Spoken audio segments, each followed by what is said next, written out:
Chattanooga Mayor Andy Berke joins us now this afternoon for his monthly visit to talk about some of the major issues facing the city right now. Mayor, thanks for joining us. Let's just move and keep this conversation going. As you know, the county's mask mandate has now been extended to January 15th because COVID cases are just going through the roof in Tennessee and Georgia. If the cases do not go down, are we looking at maybe closing down parts of the city? I think that is the last resort. It's important to remember that I don't have that power. While I did that back in March, the governor stripped all city mayors of that power at the end of April. What we really have to do is change our own behavior.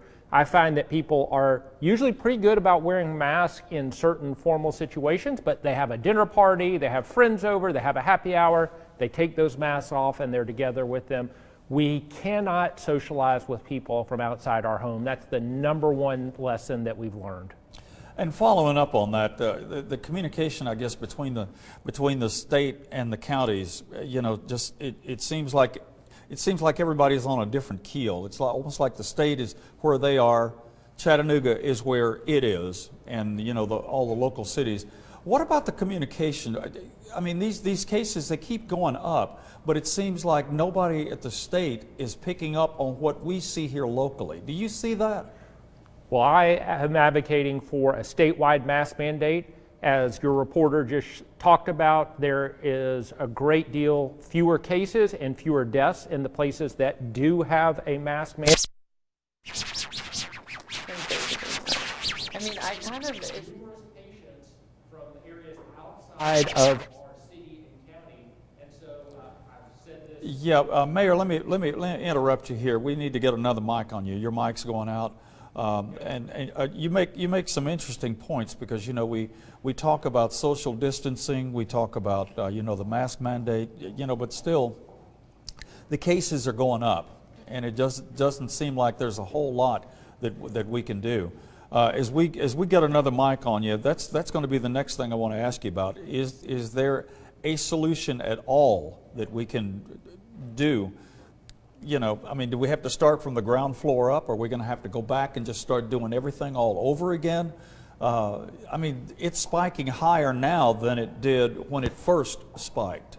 Well, I think nationally we need a testing plan that covers everybody. That's piece one. We still don't have here in November surveillance testing, which would be everybody just gets tested every couple of weeks or every month. We don't have that. We don't have home tests.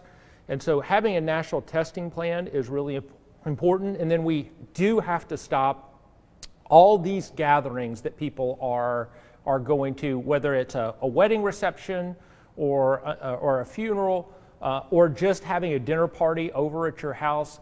Those just cannot continue. Okay, one thing too before we let you go. We were talking just a few minutes ago about you're in the budgeting process right now for the city of Chattanooga.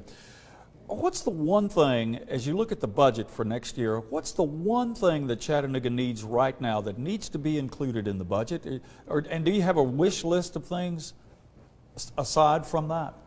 My wish list is long, Calvin, and we probably don't have enough time in this show to get to all the things on the wish list, but we have to live within our means.